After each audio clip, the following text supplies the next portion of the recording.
Hello guys, आप सब कैसे हैं? आपका अपना चैनल शकुन एजुकेशन पॉइंट में स्वागत करता हूं। दोस्तों, आज लेकर आया हूं सीटेट का मोस्ट इम्पोर्टेंट टॉप क्वेश्चन, जो कि काफ़ी क्वेश्चन एग्जाम में पूछे जाते हैं। इसी तरह के क्वेश्चन एग्जाम में देखने को मिलता है। तो चलिए हम देर करते हैं। कुछ इसका डिस्क्रिप्शन है, कुछ कैसे के दिया हो कि सीटेट प्रीवियस ईयर क्वेश्चन है विथ आंसर हिंदी में दिया है, CDP का है क्वेश्चन। इसके क्वेश्चन का कुछ डिस्क्रिप्शन दिया हुआ कि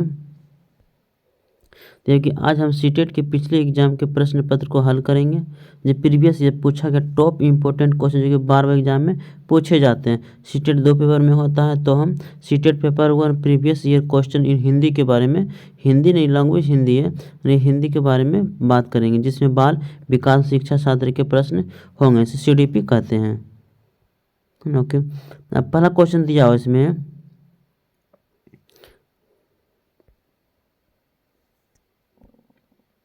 पहला क्वेश्चन दिया हुआ है पहला क्वेश्चन दिया हुआ है कि भाषा के अर्जन एवं विकास के लिए सर्वाधिक संवेदनशील अवधि कौन सी है। भाषा के अर्जन एवं विकास के लिए सर्वाधिक संवेदनशील अवधि कौन सी है। इसका आंसर क्या होगा बताना, कमेंट करके आंसर बताना है। इसका आंसर प्रारंभिक बाल अवस्था। क्या होगा? प्रारंभिक बाल अवस्था। नेक्स्ट क्वेश्चन दिया हुआ है दूसरा नंबर क्वेश्चन दिया हो कि निम्नलिखित में से कौन लॉरेंस कोहलबर्ग द्वारा प्रस्तावित नैतिक विकास की एक अवस्था है। इसका आंसर बताना है कि चारों में से आंसर कौन सा। इसका आंसर हो जाएगा सामाजिक अनुबंध अभिविन्यास। सामाजिक अनुबंध अभिविन्यास। क्वेश्चन नंबर 3 दिया हुआ है। क्वेश्चन नंबर 3 है कि कक्षा में परिचर्चा क्या दिया हो। कक्षा में परिचर्चा के दौरान एक शिक्षक प्रायः लड़कियों की तुलना में लड़कों पर अधिक ध्यान देता है। इसका क्या उदाहरण है। इसका क्या उदाहरण हो जाएगा, इसका आंसर बताना है। आंसर इसका हो जाएगा जेंडर पक्षपात। क्या होगा? जेंडर पक्षपात। क्वेश्चन नंबर 4 दिया हुआ है। क्वेश्चन नंबर 4 है कि बच्चों में जेंडर रूढ़िवादिता एवं जेंडर भूमिका अनुरूपता को कम करने के लिए निम्नलिखित में से कौन सी पद्धति प्रभावशाली है। इसका आंसर क्या हो जाएगा। इसका आंसर हो जाएगा कि जेंडर पक्षपात के बारे में चर्चा। क्वेश्चन नंबर 5 दिया हुआ है। क्वेश्चन नंबर 5 है कि निम्नलिखित में से किस मनोवैज्ञानिक ने बच्चों को ज्ञान के सक्रिय जिज्ञासु के रूप में देखते हुए उनके चिंतन में सामाजिक एवं सांस्कृतिक विषय वस्तुओं के प्रभाव को महत्व देता है। इसका आंसर क्या हो जाएगा। इसका लेव वाइगोस्की। इसका आंसर को लेव वाइगोस्की। छठा नंबर क्वेश्चन दिया हुआ है। छठा नंबर क्वेश्चन है कि जिगसो पहेली को करते समय 5 वर्ष की नजमा स्वयं से कहती है, नीला टुकड़ा कहाँ है। नहीं, यह वाला नहीं है, गाढ़े रंग वाला, जिससे यह जूता पूरा बन जाएगा। इस प्रकार की वार्ता को लेव वाइगोस्की किस प्रकार संबोधित करते हैं। व्यक्तिगत वार्ताओं। क्वेश्चन नंबर 7 दिया हुआ है। क्वेश्चन नंबर 7 है कि बच्चों को संकेत देना, यानी बच्चों को सिंबल या संकेत देना तथा आवश्यकता पड़ने पर सहयोग प्रदान करना निम्नलिखित में से किसका उदाहरण है। यानी बच्चों को सहयोग देना, या तो आवश्यकता पड़ने पर सहयोग देना, या तो सिंबल प्राप्त करना, किसका उदाहरण है। इसका आंसर हो जाएगा पाठ ढांचा। क्वेश्चन नंबर 8 दिया हुआ है, क्योंकि एकदम रिवीज करने का मौका है। क्वेश्चन नंबर 8 दिया हुआ है कि निम्नलिखित व्यवहारों में से कौन सा जीन पियाजे द्वारा प्रस्तावित मूर्ति संक्रियात्मक अवस्था को विशेषित करता है।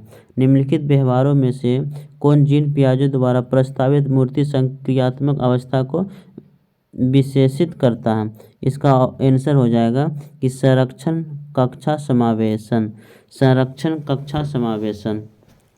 नेक्स्ट क्वेश्चन दिया हुआ कि अगला क्वेश्चन है कि बच्चों के संज्ञात्मक विकास के संदर्भ में निम्नलिखित में से कौन सा पियाजे की संरचना है। बच्चों के संज्ञात्मक विकास के संदर्भ में निम्नलिखित में से कौन सा पियाजे की संरचना है। इसका आंसर हो जाएगा स्कीमा। क्या हो जाएगा, स्कीमा। इसका आंसर हो जाएगा स्कीमा, है ना। इसका आंसर क्या होगा, स्कीमा। क्वेश्चन नंबर 10 दिया हुआ है। 10 नंबर क्वेश्चन है कि 10 में क्वेश्चन, आकलन का प्राथमिक उद्देश्य क्या होना चाहिए। आकलन का प्राथमिक उद्देश्य क्या होना चाहिए, इसका आंसर बताना है। इसका आंसर हो जाएगा कि संबंधित अवधारणाओं के बारे में बच्चों की स्पष्टता का भ्रमित समझना, है ना। संबंधित अवधारणाओं के बारे में बच्चों का स्पष्टता तथा भ्रमितियों को समझना। क्वेश्चन नंबर 11 दिया हुआ है। क्वेश्चन नंबर 11 है कि निम्नलिखित कथनों में से कौन सा बुद्धि के बारे में सही है। निम्नलिखित कथनों में से कौन सा बुद्धि के बारे में सही है, इसका आंसर का जवाब देना। इसका आंसर क्या हो जाएगा, इसका आंसर होगा कि बुद्धि बहुआयामी तथा जटिल योग्यताओं का एक समूह है। प्रीवियस क्वेश्चन पूछा गया 12वीं एग्जाम में, पूछता है इस तरह क्वेश्चन कि बुद्धि बहुआयामी तथा जटिल योग्यताओं का एक समूह है। अगला क्वेश्चन दिया 12 नंबर क्वेश्चन दिया हुआ कि रूही हमेशा समस्या के एकाधिक समाधानों के बारे में सोचती है। रूही हमेशा समस्या के एकाधिक समाधानों के बारे में सोचती है। इनमें से काफ़ी समाधान मौलिक होते हैं। रूही किन गुणों का प्रदर्शन करती है, रूही किन गुणों का प्रदर्शन करती है, इसका ऑप्शन दिया 4 को। इसका आंसर बताएं। इसका आंसर हो जाएगा सृजनात्मक विचारक। सृजनात्मक विचारक। अगला क्वेश्चन दिया 13 नंबर क्वेश्चन दिया हुआ कि शिक्षण अधिगम प्रक्रिया में वंचित समूह से संबंधित विद्यार्थियों के द्वारा सहभागिता कम होने की स्थिति में एक शिक्षक को क्या होना चाहिए। एक शिक्षक को क्या होना चाहिए, इसका ऑप्शन दिया हुआ है। एक शिक्षक क्या होना चाहिए, इसका एक शिक्षक को क्या होना चाहिए, इसका आंसर हो जाएगा कि अपनी शिक्षण पद्धति पर विचार करना चाहिए तथा बच्चों के सहभागिता में सुधार करने के लिए नए तरीका ढूंढना चाहिए, है ना। क्वेश्चन नंबर 14 दिया हुआ है। क्वेश्चन नंबर 14 है कि एक समावेशी कक्षा में एक शिक्षक को विशिष्ट शैक्षिक योजना एक समावेशी कक्षा में एक शिक्षक को विशिष्ट शैक्षिक योजना को इसका योजना क्या करना चाहिए, योजना को इसका सक्रिय रूप से तैयार करना चाहिए। योजना को सक्रिय रूप से तैयार करना चाहिए। इसका आंसर होगा सी नंबर। क्वेश्चन नंबर 15 दिया हुआ है। क्वेश्चन नंबर 15 है कि पठन वैफल्य बच्चों को प्राथमिक लक्षण क्या है। पठन वैफल्य बच्चों को प्राथमिक लक्षण क्या है, इसका आंसर हो जाएगा ऑप्शन नंबर होगा सी, धारा प्रभाव पढ़ने की अक्षमता। धारा प्रभाव पढ़ने की अक्षमता। क्वेश्चन नंबर 16 दिया हुआ है। 16 नंबर में क्या कह रहा है कि शिक्षा का अधिकार अधिनियम 2009 भारी इंपॉर्टेंट है। शिक्षा का अधिकार अधिनियम 2009 में उल्लेख की गई समावेशी शिक्षा की अवधारणा निम्नलिखित में किस पर आधारित है, यानी किस पर आधारित है, इसका आंसर हो जाएगा किस पर आधारित है, इसका आंसर हो जाएगा C number, option number C होगा कि अधिकार आधारित मानवतावादी परिक्षेप्य। क्वेश्चन नंबर 17 दिया हुआ है। 17 में क्वेश्चन दिया हुआ कि संरचनावादी ढांचे में अधिगम प्राथमिक रूप से क्या आधारित एक केंद्रीय है, क्या इसका आंसर हो जाएगा, इसका आंसर होगा ऑप्शन नंबर डी, अवबोधन की प्रक्रिया पर केंद्रित। क्वेश्चन नंबर 18 दिया हुआ है। 18 में कहता है कि अनेक घटनाओं के बारे में बच्चों के द्वारा बनाए गए सहजानुभूत सिद्धांतों के संदर्भ में एक शिक्षक को क्या करना चाहिए। ऑप्शन दिया आंसर हो जाएगा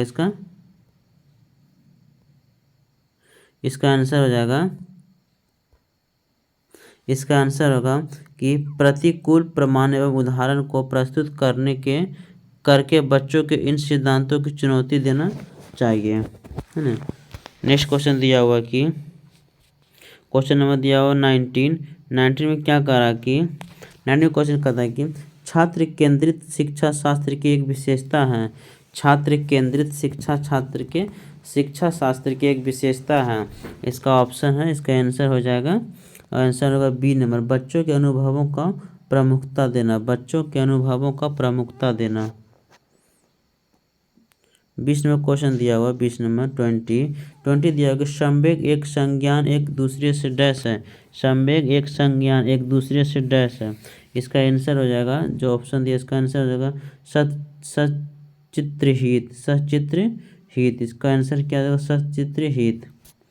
अगला क्वेश्चन दिया हुआ 21 नंबर क्वेश्चन दिया हुआ कि संरचनावादी सिद्धांतों के अनुसार अधिगम के बारे में निम्नलिखित कथनों में से कौन सा कथन सही है। कौन सा कथन सही है, इसका आंसर हो जाएगा कि अधिगम सक्रिया विनियोजन के द्वारा ज्ञान की संरचना के तैयार करना। ज्ञान की संरचना के तैयार करना। क्वेश्चन नंबर 22 है, 22 का आंसर क्या हो जाएगा। 22 नंबर क्वेश्चन है कि विद्यार्थियों को स्पष्ट उदाहरण एवं गैर उदाहरण देने का क्या परिणाम है। विद्यार्थियों को स्पष्ट उदाहरण एवं गैर उदाहरण देने का क्या परिणाम है। इसका आंसर क्या हो जाएगा, इसका आंसर होगा अवधारणात्मक परिवर्तनों को प्रोत्साहित करने के लिए एक प्रभावशाली तरीका है, यानी एक प्रभावशाली तरीका है। 23 नंबर क्वेश्चन है कि 23 नंबर क्वेश्चन दिया हुआ है कि बच्चों को अधिगम गतिविधियों में भागीदारी करने के लिए लगातार पुरस्कार देना व दंड का प्रयोग करने से क्या प्रभाव पड़ता है। बच्चों को अधिगम गतिविधियों को भागीदारी देने के लिए लगातार पुरस्कार देना व दंड का प्रयोग करने से क्या प्रभाव पड़ता है। इसका आंसर हो जाएगा अधिगम बच्चों में स्वाभाविक अभिरुचिता जिज्ञासा कम होती है। क्वेश्चन नंबर 24 दिया हुआ है। क्वेश्चन नंबर 24 है निम्नलिखित में से कौन सी प्रार्थनाएं सार्थक अधिगम को बढ़ावा देता है। कौन सी प्रार्थना सार्थक अधिगम को बढ़ावा देता है। इसका आंसर हो जाएगा ऑप्शन नंबर बी और सी दोनों। ऑप्शन नंबर हो जाएगा बी और सी दोनों, यानी बी में होगा सहयोगात्मक अधिगम पर्यावरण और सी में होगा सतत एवं समग्र मूल्यांकन। दोनों ऑप्शन इसका सही होगा। क्वेश्चन नंबर 25 दिया हुआ है। 25 शिक्षक बच्चों की जटिल अवधारणाओं को समझ को किस प्रकार सहज कर सकते हैं। शिक्षक बच्चों की जटिल अवधारणाओं की समझ को किस प्रकार सहज कर सकते हैं। इसका आंसर हो जाएगा, आंसर होगा अन्वेषण एवं परिचर्चा के लिए अवसर उपलब्ध करके। अन्वेषण एवं परिचर्चा के लिए अवसर उपलब्ध करके।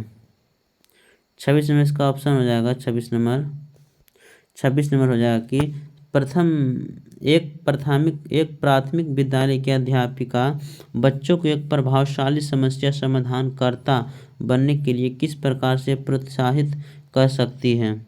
किस प्रकार से प्रोत्साहित कर सकती है।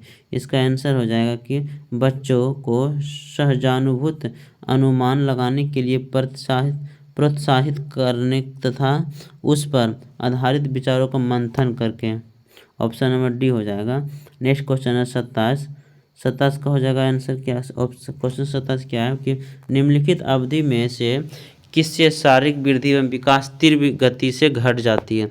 निम्नलिखित अवधि में से किस में शारीरिक वृद्धि एवं विकास की तीव्र गति घट जाती है, यानी इसका आंसर हो जाएगा, इसका आंसर होगा ऑप्शन नंबर ए शैशवावस्था एवं प्रारंभिक बाल्यावस्था। यानी क्वेश्चन नंबर 28 दिया हुआ है। क्वेश्चन नंबर 28 दिया हुआ है कि 28 नंबर क्वेश्चन दिया कि निम्नलिखित में से कौन सा विकास का सिद्धांत नहीं है। निम्नलिखित में से कौन सा विकास का सिद्धांत नहीं है। इसका आंसर हो जाएगा, इसका आंसर होगा ऑप्शन नंबर डी विकास सार्वभौमिक तथा सांस्कृतिक संदर्भ इसे प्रभावित नहीं करते हैं, है ना। क्वेश्चन नंबर हो जाएगा 29 में क्या क्वेश्चन दिया हुआ कि 29 में कि व्यक्तिगत विभिन्नताओं का प्राथमिक कारण क्या है। व्यक्तिगत विभिन्नताओं का प्राथमिक कारण क्या है। इसका आंसर क्या हो जाएगा। इसका आंसर होगा ऑप्शन नंबर डी आनुवांशिकता एवं पर्यावरण के बीच जटिल पारंपरिक प्रक्रिया है ना, क्रिया। नेक्स्ट क्वेश्चन है 30 नंबर क्वेश्चन क्या दिया हुआ कि निम्नलिखित में से कौन सा द्वितीयक समाजीकरण एजेंसी का उदाहरण है। निम्नलिखित में से कौन द्वितीय समाजीकरण एजेंसी का उदाहरण है। इसका ऑप्शन दिया हुआ, आंसर हो जाएगा ऑप्शन नंबर सी, विद्यालय एवं मीडिया। विद्यालय एवं मीडिया। लास्ट क्वेश्चन खत्म हो गया।